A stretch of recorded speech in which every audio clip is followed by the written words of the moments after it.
Hey there, I'm Jacob Soboroff in for Joshua Johnson. Good to be with you on this Wednesday, July the 20th. Here's some of what we're talking about tonight. Is it hot out there, or is it just me? Nope, it is absolutely, positively, without a shred of doubt, hot out there. More than 100 million Americans are currently under heat advisories. We'll have the forecast and see if there is any relief in sight. And just how hot is too hot for the human body? A new project found what temperatures become dangerous for even the healthiest of humans. We'll talk to one of the researchers on the study. Plus, Steve Bannon's contempt of Congress trial wraps up its third day. The government rests its case, so how long now until the jury heads into deliberations? This as the January 6th committee prepares for tomorrow's primetime hearing. We'll break down what you can expect from those proceedings. And it's taken more than a century, but a piece of beachfront property in Los Angeles County has finally been returned to its rightful heirs. We'll have the story behind Bruce's Beach.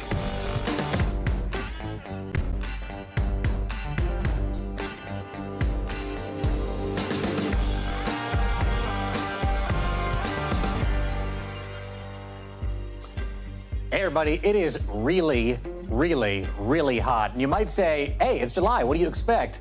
But this heat is beyond any of our expectations, so much so that President Biden himself is taking note. As president, I have a responsibility to act with urgency and resolve when our nation faces clear and present dangers. And that's what climate change is about. The health of our citizens and our communities is literally at stake. The UN's leading international climate scientists call the latest climate report nothing less than, quote, code red for humanity. The president announced new executive actions on climate during these remarks as well, including $2.3 billion for FEMA to help communities prepare for the heat. These actions come as over 100 million Americans are under heat advisories and warnings right now. From California to New England, several cities are recording temperatures well over 90 degrees. This is prompting state governments to step in too. For example, here in New York City, the State Department of Health has set up public cooling centers and air-conditioned buildings. Boston and Washington, D.C. have done the exact same. And it's not just the U.S. The entire world is experiencing heat like never before. In the UK, temperatures soared over 104 degrees Fahrenheit yesterday. Tuesday became the busiest day for the London Fire Service since World War II. Such hot and dry conditions are prevalent across Europe right now, leading to raging wildfires. Blazes have torn through Spain and Portugal, France and Greece for weeks now. We'll get to more of this in just a moment, but let's head to Texas first. That's where NBC News senior national correspondent Jay Gray starts us off.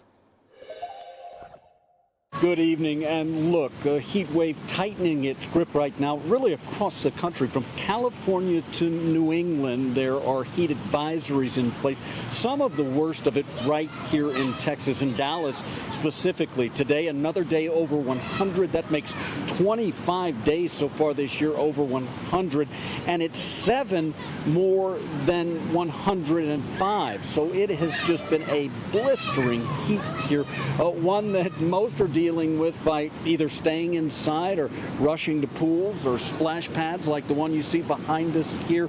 Everyone trying to take it easy. As one 10-year-old told us, it's like living on the surface of the sun. I'm not sure it's that hot, but I can tell you it is really hot and causing some real problems here. Wildfires are an issue across North Texas, several over the last couple of days, including one just west of Fort Worth, still burning at this point and has chased dozens of people from their homes. You've got the ground shifting and cracking with all this extended heat, and that's causing water main breaks, so water's become an issue.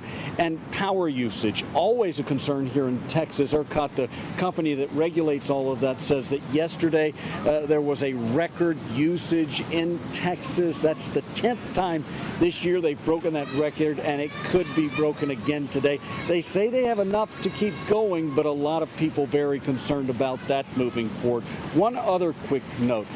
First responders telling us that they've done double the number of calls to those suffering from heat-related problems than they did this time a year ago. And the big concern for Texans right now is that it's only going to get worse. August, usually the hottest month of the year here.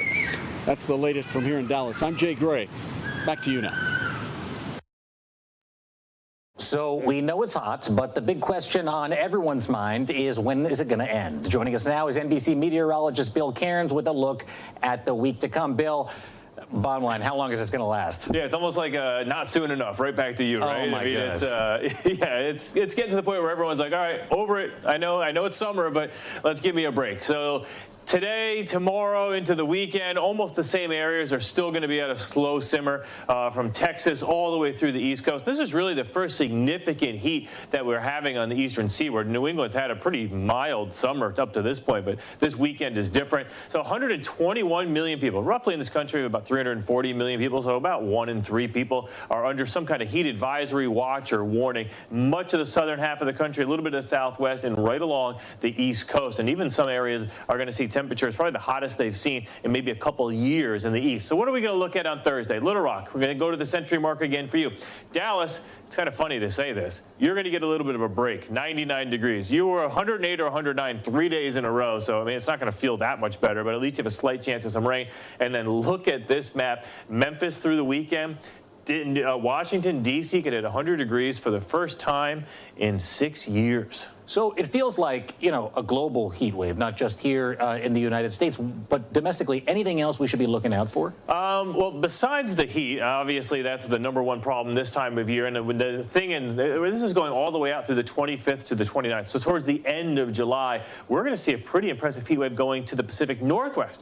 Remember, last year we had that incredible heat wave, so that's one thing that we're going to have to watch for. And when you get the humidity levels like we have, we can easily get with summertime thunderstorms, and sometimes if we get a strong enough cold front, we can get severe weather. So we'll watch that tomorrow afternoon. If you have travel plans in the afternoon in New England, especially from New York City up to Hartford, Albany, and Boston, some strong storms likely middle of the afternoon, and then through the southeast also. So I don't think it's going to be like a lot of tornadoes or anything like that, but if you have travel plans, it could influence you. I mentioned how this is a global phenomenon. I was in London, I don't know, a couple of weeks ago. It was already hot then. It's even hotter right now there and across Europe, all over Europe. I mean, Europe has the records this week have just been off the charts. I mean, even today in Europe. So the temperatures have cooled off. Obviously, they're in the middle of their night. But even the people that don't have air conditioning, which is much of northern Europe, today was exceptionally hot. Yes, we got a break in London. We got a break in Amsterdam. But in northern Germany, it was 100 degrees. And that's extremely rare, almost unheard of. And even in the middle of the night, Berlin is at 77 degrees without air conditioning. That's not very comfortable. And as far as the next couple days go,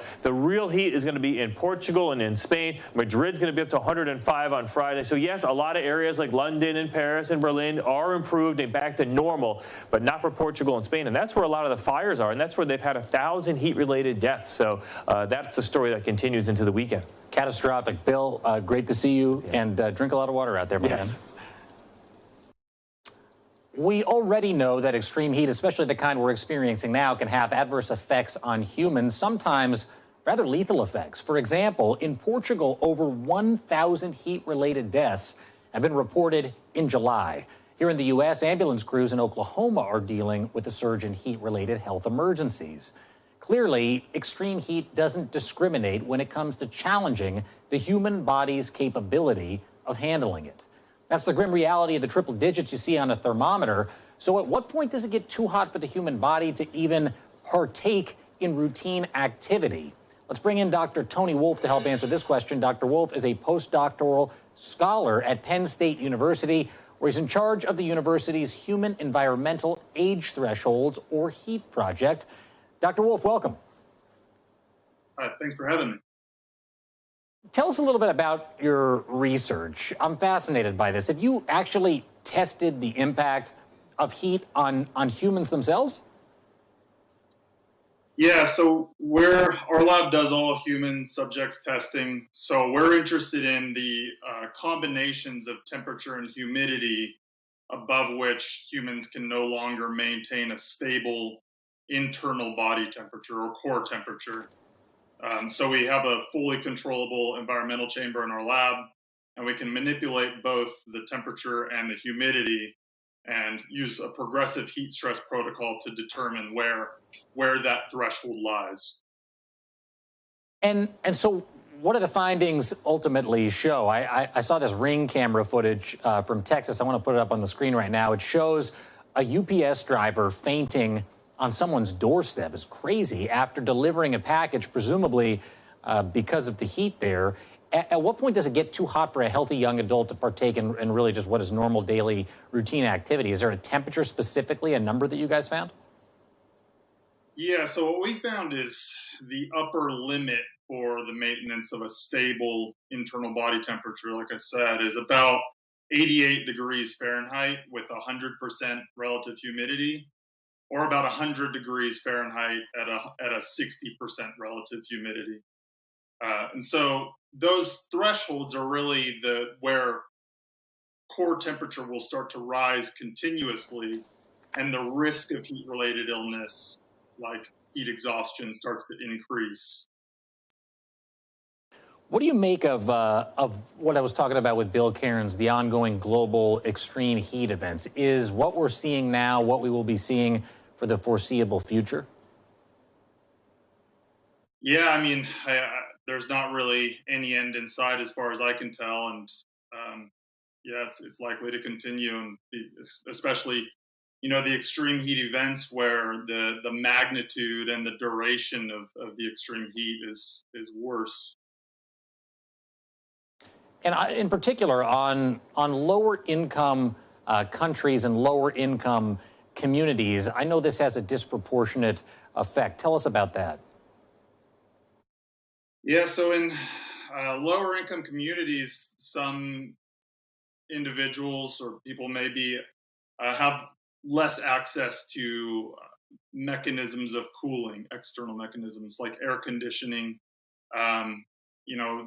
Cooling centers are becoming increasingly possible, but certainly, like you said, in lower income countries, that's not really the case. And so during these extreme heat events where people don't have access to those mechanisms of cooling, the risk of heat-related illness is really even further increased for those people. And just finally, the climate is warming. It's no secret. We also know that humans are on the move. The impact of temperatures like this on global migration patterns is something that I've seen personally as a reporter from Guatemala all the way up to Greenland, where I've looked at the changing climate in the Arctic. What do you make of the impact of climate change on global migration today, and how that's going to continue in the future?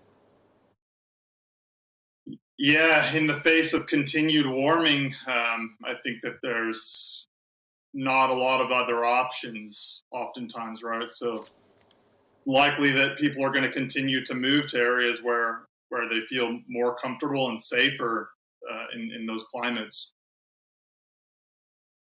Dr. Tony Wolfe, postdoctoral scholar at Penn State University, thank you very much for sharing your research and insights. He is in charge of a very important project, and very grateful to you for your time. Still to come, the latest on Steve Bannon's contempt of Congress trial. He left the courtroom just a couple hours ago, and we'll fill you in on what you need to know. Plus, a preview of tomorrow's January 6th Select Committee primetime public hearing. We're glad you're with us for Now Tonight from NBC News. Just hours ago, on the third day of his trial, the government rested its case against President Trump's former advisor, Steve Bannon. He's facing 2 federal counts of criminal contempt of Congress for defying a congressional subpoena. Prosecutors allege Bannon refused to cooperate with the January 6th Select Committee's request for both documents and a deposition, saying he thought he was above the law. For his part, Bannon claims the contempt charge is fueled by politics. He also maintains that Donald Trump was elected as president in 2020. For them to sit there and try to get a complete hearing, and they won't bring in any testimony about FBI involvement, any testimony about DHS involvement, any testimony about any other involvement, and what's driving this. The total and complete illegitimacy of Joe Biden. Trump won. Joe Biden's illegitimate. Joining us now is NBC News legal contributor Danny Savalas. Danny, Kristen Ammerling testified today. She is the deputy staff director of the January 6th committee. What did she have to say? Essentially, she built the government's case. This was never going to be a complicated case. It's about, did Steve Bannon receive a subpoena? Did he comply with it? Did he produce documents? Or did he appear for his deposition? That's why it only took a couple days for the government's case in chief to go in. These are very simple issues, and the judge has already pared down the defenses that they wanted to put on. You mentioned this is a simple case. The prosecution rested their case today. It was only a matter of a couple of days. Walk us through that case. The case is essentially, they put on that they served the subpoena, that he received it. Now, remember, initially, Steve Bannon wanted to argue that he relied on the advice of his attorney. Now, as a defense attorney, I thought this was a pretty effective defense. The problem is it's just not allowed for criminal contempt of Congress. And the judge recognized that and threw it out. But I thought that had it been allowed to stay, it might have given Bannon the best chance for an acquittal. He no longer has that defense. So his best option is to create the atmosphere that this is a purely political prosecution and hope somebody in the courtroom sees it his way. And is that what you anticipate the defense's argument to be, the case for Bannon, is that this is just all politics? Now, in an earlier pretrial motion hearing, the judge really chopped away at a lot of Bannon's options. His defense team wanted to argue the advice of counsel. They wanted to argue that the president's lawyers essentially told him to refuse to answer anything, which the evidence doesn't really bear that out. So now they're proceeding to trial, basically just being able to argue that Bannon may or may not have misunderstood the timelines in which he had to respond. That's not a lot to go forward with in trial. So look for his attorneys to really stretch that order, to maybe even accidentally walk over and say, oh, Judge, I'm so sorry. Oops, we thought we were making this argument in good faith and complying with Your Honor's order. They don't have a lot else that they can do. And by the way, one other thing, the fact that we saw that sound of Steve Bannon giving a press conference with his lawyers looking anxiously on means there is one person in control of this defense, and that is Steve Bannon. Absolutely. You brought it up, Danny, so let's listen to some of that. Let's take a look at what Steve Bannon had to say outside court today. Global elites, the Financial Times of London, everybody on the City of London, Wall Street, the multinational corporations, they're the ones trying to shut me up. They will never shut me up and never shut me down. The irony is not lost on me. They will never shut me up in a case where he is being held in contempt of Congress for not talking at all. Brilliant. You're exactly right. I mean, and by the way, keep in mind, just a few days ago, he offered to come testify now. The important thing folks need to understand is that there's a difference between civil and criminal contempt. Civil contempt is about the court forcing you or the congressional committee to comply with what they want you to do. But criminal contempt means the horse has already left the barn. They're punishing you for a crime that you did in the past, just like every other crime. A bank robber can't offer to return the money to the bank no more than Steve Bannon now can say, hey, I'm willing to talk.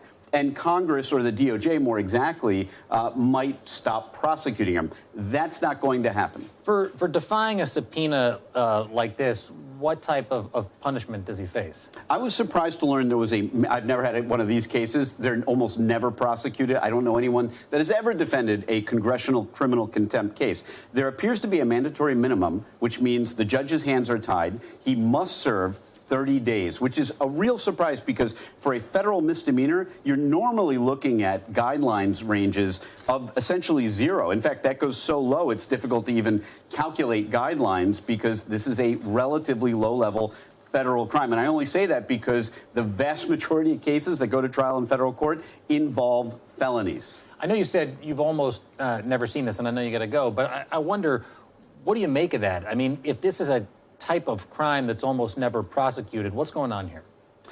That works in Bannon's favor because he can raise the specter of a political prosecution. The reason this never happens is that people normally comply with congressional subpoenas, and even when they don't, as you have seen very much in the last few years, the DOJ normally declines to prosecute. I mean, there's so many steps that had to happen for Bannon to be prosecuted. He is a huge rarity in the world of prosecutions for criminal contempt at the federal level involving Congress. This may be 1 in a million. We may not see the likes of a prosecution like this again in the near future, other than, one other defendant who has been charged with a similar type crime. But other than that, it's not something that happens very often. Danny Savalos, thank you so much for being here. It's great to see you. The Steve Bannon trial is happening at the same time as the January 6th Select Committee hearings. Tomorrow will be the 8th public hearing and is airing during primetime hours. It's expected to focus on former President Donald Trump's conduct on January 6th, both before and during the deadly Capitol riot. A source familiar with the plans tells NBC News that former White House aides Sarah Matthews and Matthew Pottinger are likely to testify. At an earlier hearing, the committee aired footage of previous interviews with them both. We had all talked about at that point about how it was bad and the situation was getting out of hand. We thought that the president needed to tweet something and tweet something immediately. We all got a notification, so we knew it was a tweet from the president, and we looked down and it was a tweet about Mike Pence. It felt like he was pouring gasoline on the fire by tweeting that. The tweet said something to the effect that Mike Pence, the vice president, didn't have the courage to do what should have been done. I read that tweet and made a decision at that moment to resign. That's where I knew that I was leaving that day. Here to help us break it all down, our NBC legal analyst Joyce Vance and the co-founder of Punchbowl News, John Bresnahan. John, let's start with you. It's good to see you both. What do you expect to hear tomorrow?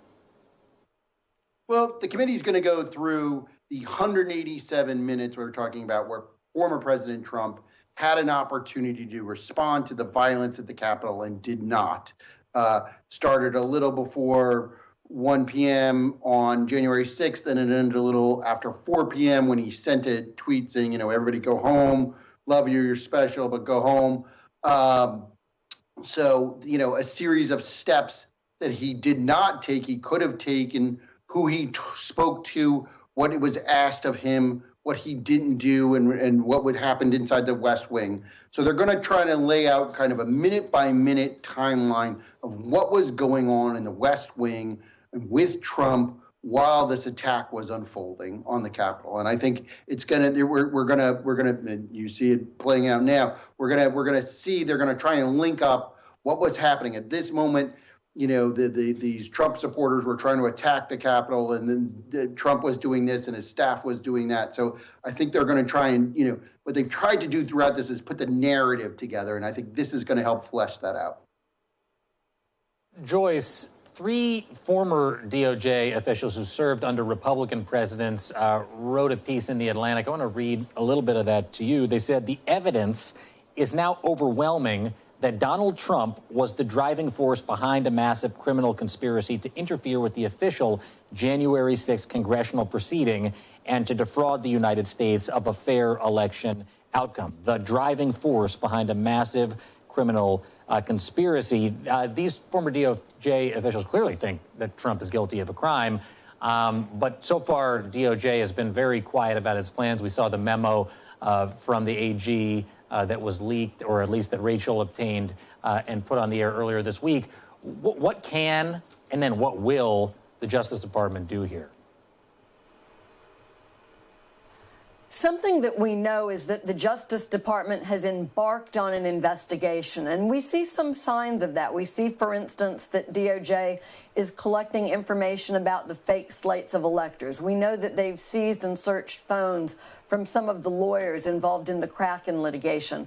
But we don't really know the full contours of their investigation. We haven't seen, quite frankly, some of the signposts I would have expected to see into a fulsome investigation into crimes like seditious conspiracy. We didn't see early signs that witnesses were being subpoenaed to participate, to appear in front of the grand jury, because we didn't see pushback from any of those witnesses. So we don't really know what to make of this, but we do have Merrick Garland's words today.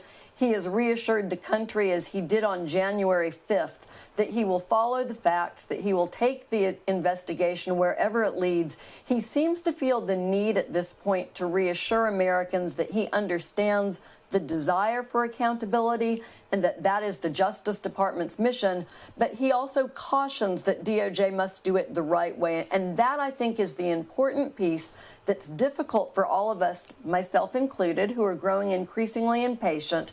DOJ has to conduct this operation within the confines of the rule of law. We can't let Trump win by causing us to throw away those important principles, no matter how difficult that is, as we wait to find out where DOJ will ultimately land on this.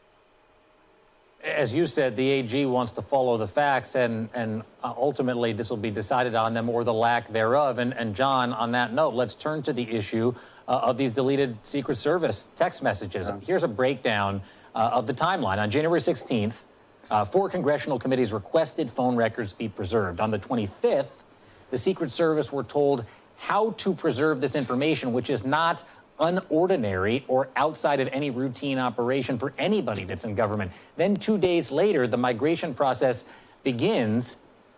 Cover-up has been a word that has been thrown around a lot today. Do you see something nefarious going on here? I don't know. It's kind of extraordinary that the Secret Service, after the January 6th attack, was allowing, migration of phone records to or phone devices to take place. I mean, that just seems extraordinary to me. They didn't think anybody was going to investigate what happened and, what the Secret Service may have known or seen, or agents who were intimately involved in protecting some of the principles in this attack, have seen. It just kind of boggles my mind. Clearly, the January 6th committee is very frustrated. You saw the statement today put out by the committee talking about this. We've seen Alejandro Mayorkas, chairman of Homeland Security Department, which actually oversees actually has jurisdiction over Secret Service now. He's put out a statement on this. I mean, there's clearly some frustration, I think, at certain level, clearly among Democrats about what they see as resistance from the Secret Service, or slow walking, or I just think it's along with the role that Ornato played, the Secret Service agent who became Deputy White House Deputy Chief of Staff under Trump, and there's some speculation about was the Secret Service acting as some kind of Praetorian Guard for Trump, or it's really. It's an extraordinary moment for the Secret Service. They've become the story. And this all began, of course, the denials after former White House aide Cassidy Hutchinson testified about the incident with Trump in the vehicle and trying to be driven into the Capitol, and the Secret Service tried to knock it down. I think the whole thing is just fascinating, and it's blown up on the Secret Service, and they've got a crisis on their hands. They've got a crisis of credibility. So definitely on the Hill, among the Democratic leadership on the Hill.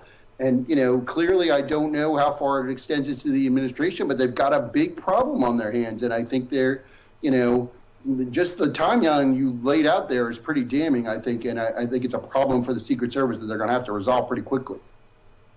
Not to mention that the fact that only one text message was turned over by the Secret Service. And it's certainly been a concern for members of the January 6th committee. Let's listen to what committee member Zoe Lofgren said yesterday about that exact issue on MSNBC. The Secret Service allowed the evidence that had been commanded to be retained to be destroyed. So that's a tremendous concern. We got one text message, and I haven't seen it yet. It's going to be sent over to me, but it's clear to me that is a text message that might have been captured through another branch of government. I just think, we need to find out a lot more about this than we currently know. Joyce, am I wrong to listen to that and to think that this is the beginning of yet another sort of major branch on the tree in this big investigation or investigations that we're seeing? Are we heading now in another investigatory direction?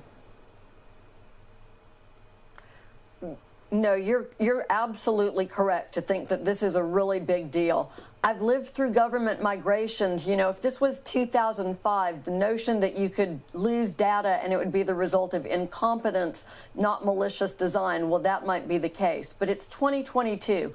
Government's been living through these migrations for years now. They appreciate the risk. There are retention records policies that require backup of this data. In criminal cases, there can be serious consequences to losing this kind of data, and law enforcement agencies like the Secret Service know that. But above all, you know, the Secret Service is the agency, really the preeminent agency in the country for computer forensics investigations and for precisely this kind of work, for finding data that's been lost. So the notion that this could happen in this particular agency is something that really defies credibility. There will be a lot of investigation going forward to find out precisely what happened here. Joyce Vance and John Bresnahan, thank you both.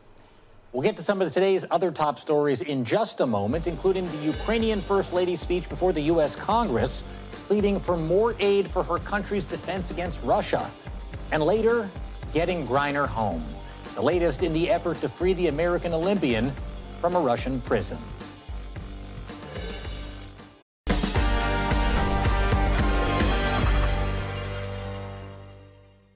Welcome back. In the 147 days since Russia invaded Ukraine, the U.S. has sent over $8 billion in aid to help Ukraine's defenses. But as supplies decline and Russia threatens to expand their attacks, Ukrainian First Lady Olena Zelenska is asking the Congress for more help. I am asking for weapons that would not be used to wage a war on somebody else's land, but to protect one's home and the right to wake up alive in that home. And now the Pentagon says the next round of aid will include a number of weapons, like 4 high-mobility artillery rocket systems. These shoot a variety of long-range missiles out of a 5-ton truck. They'll be included in the 16th installment of U.S. military aid to Ukraine. But all of this fighting is resulting in dire consequences for the soldiers on the front lines outside Kyiv. A rehabilitation center is treating soldiers with PTSD. NBC News met one man still grappling with the trauma he experienced on the battlefield, and he shared his story with NBC's Ali Arouzi.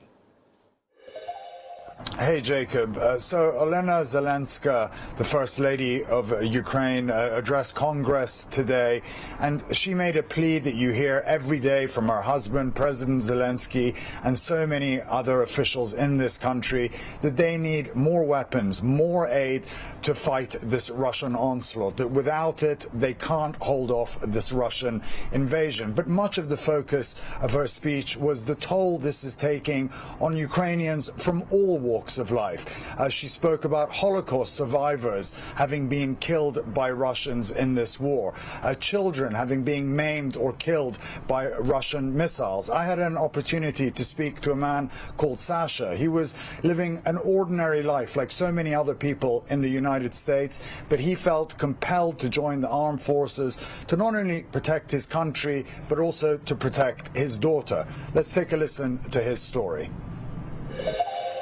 Sasha Krichevsky came off the battlefield in April, but the unseen wounds of war live inside him. I have more flashback. It's very, very difficult when I was AK and I saw the tanks.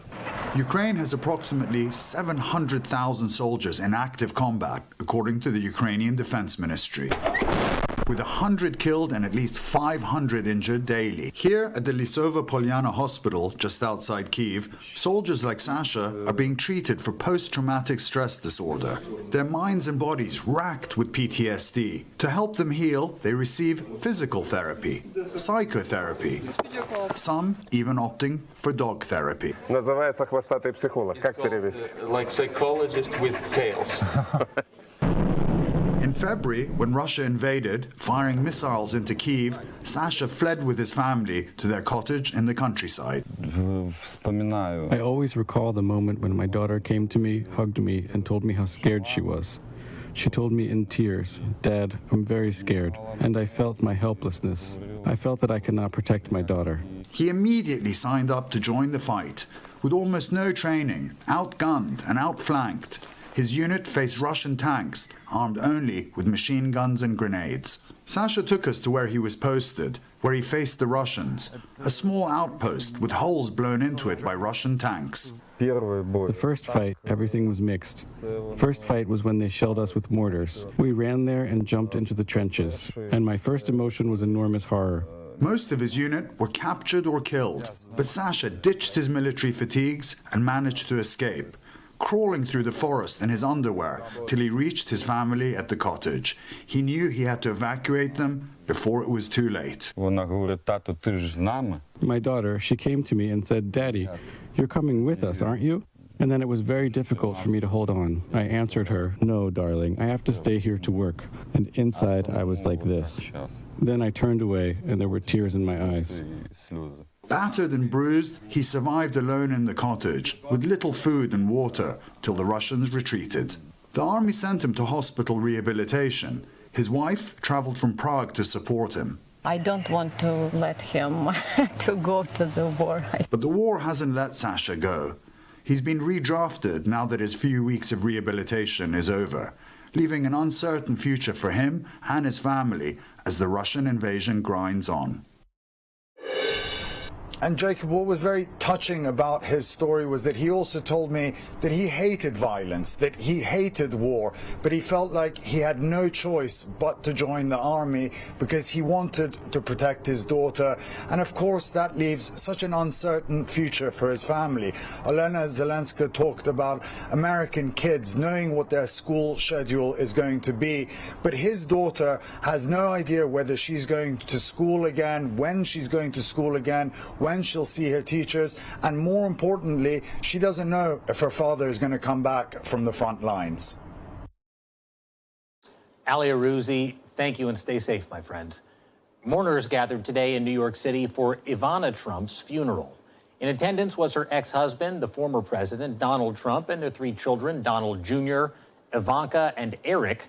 Former First Lady Melania Trump was also in attendance. Officials have ruled Ivana's death an accident caused by blunt impact injuries to her torso.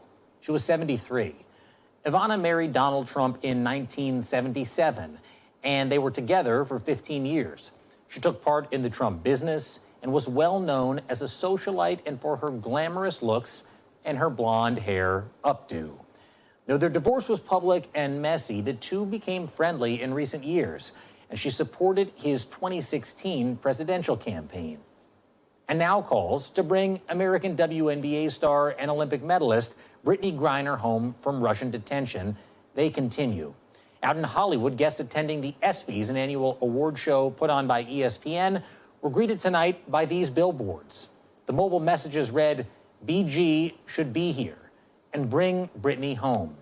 Organized by Griner's family, her legal team, and Change.org, the billboards started driving around Hollywood this morning ahead of the high-profile event. Griner's been detained in Russia since February when authorities said they found vape canisters with cannabis oil in her luggage as she was trying to leave the country. She faces up to 10 years in prison. The basketball star has since pled guilty to the charges but insists she had no intent to break the law. Her next court date is set for July 26th. As the saying goes, actions speak louder than words.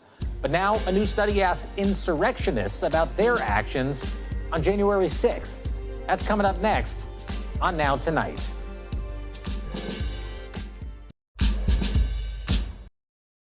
We are getting some idea tonight on what might have motivated rioters to storm the Capitol on January 6th. According to a soon-to-be published study from Harvard, a majority of insurrectionists say it was former President Donald Trump. Roughly 20% say their actions on January 6th were in support of Trump. Another 20% credit their response that day to Trump's claims of a rigged election. And get this, nearly 8% of rioters say they thought they were participating in a, quote, revolution, civil war, or secession. Others cited other reasons like historical significance, peaceful protest, even a general interest in violence. NBC News senior reporter Ben Collins joins us now to break down this data. Ben, it's great that you guys got this early. It's not been published yet, but researchers shared their findings with you and with NBC News. What are we learning? Yeah, we're learning what we already thought we knew, which is part of why they did this study. I talked to Joan Donovan, who runs the Shorenstein Center at Harvard, and she says that good sociology confirms the stuff you already knew. And that's exactly what happened here. This confirms that most of the rioters who went there, plurality of them, went there because Donald Trump expressly told them to. You read this in the 470 charging documents that came through the U.S. District Court out of D.C., and that's where they got all this stuff. And in those charging documents, you get things like, it's straight up admissions from people, but you also get people admitting to stuff in social media in the days before the events, saying things like, Kelly Meggs from the Oath Keepers said on Facebook days before the events. He said, Donald Trump told us it will be wild. He's telling us to make it wild. So it's that sort of thing. It's 417 of the rioters, the largest study yet, and this is what they found. There were, I read some of them, a lot of motives cited by the rioters, general interest in violence, protecting and taking back the country. Even QAnon was one of them. How does the polling and this data compare to what, I don't think there is anybody that I know that is deeper on these message boards in Discord than you are. How did it compare to what you were seeing leading up to the attack in those places? Yeah, Jacob, this pretty much checks out identically to what we thought. And we did think, we thought there were a handful, but probably about 6 or 7% of people who were there and got swept up in it and just wound up in there because they thought they were peacefully protesting. And that was the number that showed up there.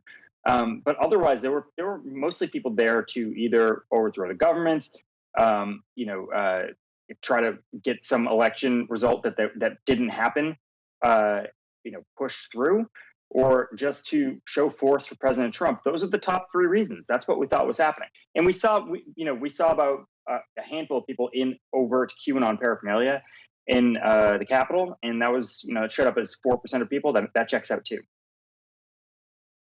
You know the names of these people off the top of your head. You follow this stuff so closely. Are the folks, the type of folks, who were studied and polled and researched by Harvard, are they standing by these motivations after the fact today?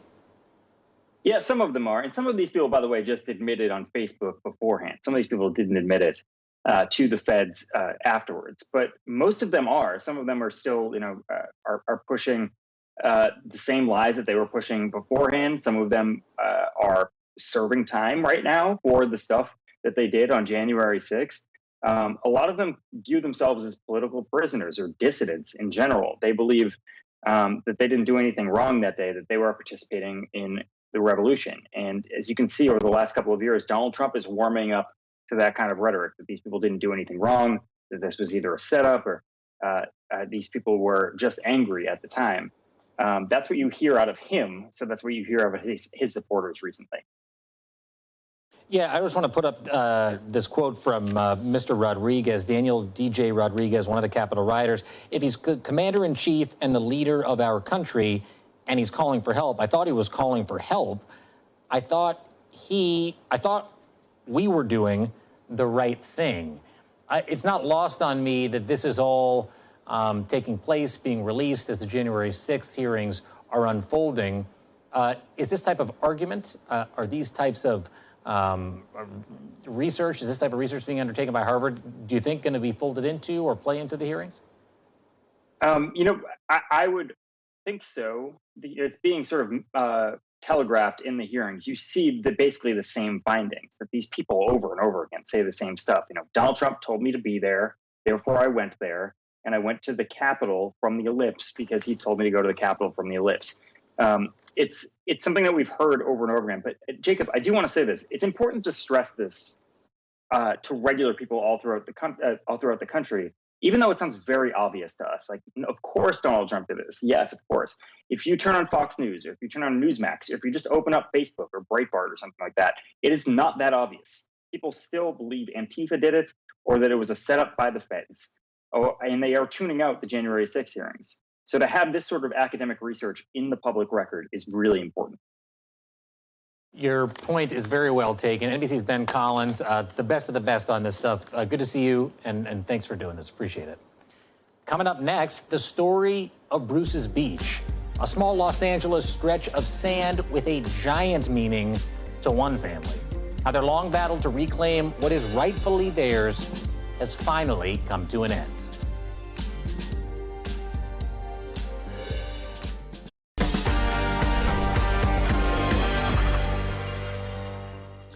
Nearly 100 years ago, Los Angeles County seized beach property from a black family, Willa and Charles Bruce. The family fought for years to get the land back. It was known as Bruce's Beach. Today, it finally happened, with the county giving back the $20 million stretch of sand. NBC's Harry Smith spoke to members of the Bruce family on what was a bittersweet day of remembrance. Does this feel like justice to you? In a way it does. In a way it does feel like justice, because the hardship that our family went through generations, and it just echoed and reverberated without us really knowing why.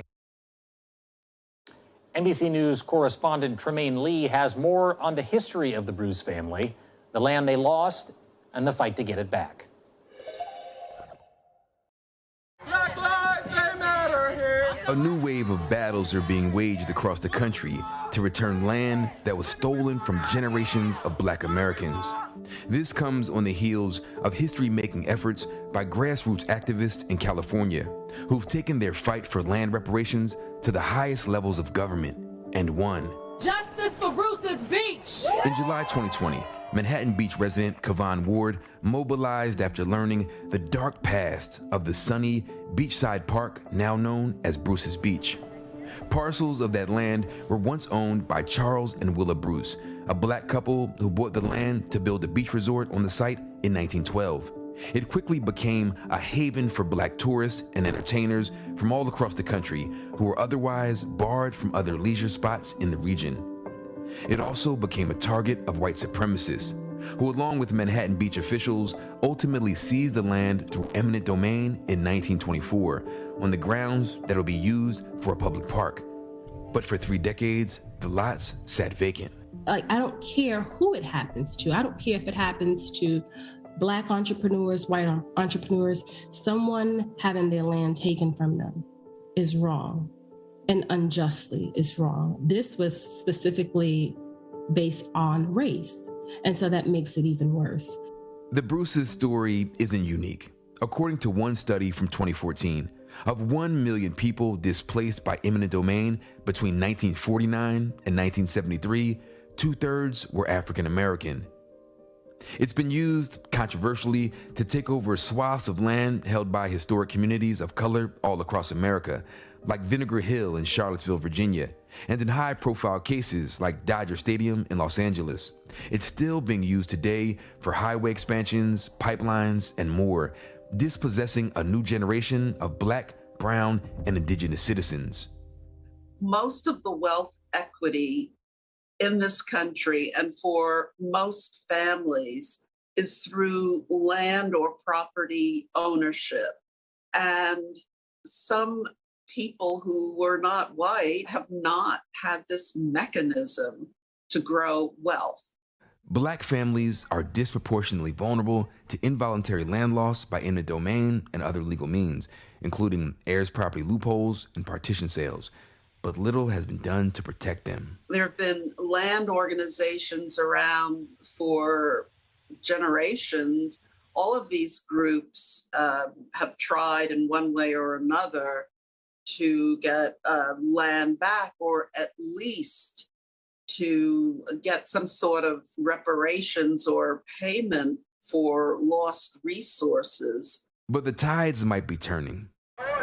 The murder of George Floyd reignited calls to dismantle structural and institutional racism and to return what's owed to Black America, including land that had been stripped from them generations ago, from Tulsa to Seattle.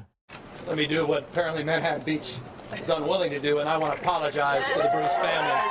For Kevon, it took a little more than a year to successfully press LA County and the state of California to make amends for its role in stripping wealth from the Bruce family. 2 plots of the land, that are now worth more than $75 million are on their way back to being owned by Charles and Willow's descendants, including their great-great-grandson, Anthony Bruce. When you see something with your name on it, it's a little bit different, you know, to know that this is Bruce property, you know, and I'm a Bruce, and this is from my family. We started that down there. Nobody else around here did that. It was my family. Kavon is now launching Where Is My Land, a digital platform to help other families find justice, with co-founder Ashanti Martin.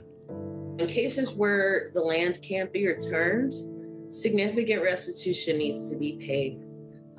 There needs to be a recognition that wealth was stolen, wealth was not able to be generated because of that theft, and really looking at the present conditions of the families themselves. The next family they're fighting for, the Willises. Winston Willis was a millionaire, Black millionaire in Cleveland, Ohio, who owned 28 pieces of property, from restaurants to bowling alleys to jazz clubs, and he has had every single piece of that property taken from him. Winston Willis now lives in poverty. Hate is a problem, but you can overcome that with acceptance. We're all here, we're all different, so why not accept people? And we should be able to prosper. You know, that's the American dream. NBC's Tremaine Lee reporting. Thank you so much for making time for us tonight. I'll see you tomorrow morning on Today. Until we meet again, I'm Jacob Soboroff. Good night. Thanks for watching our YouTube channel. Follow today's top stories and breaking news by downloading the NBC News app.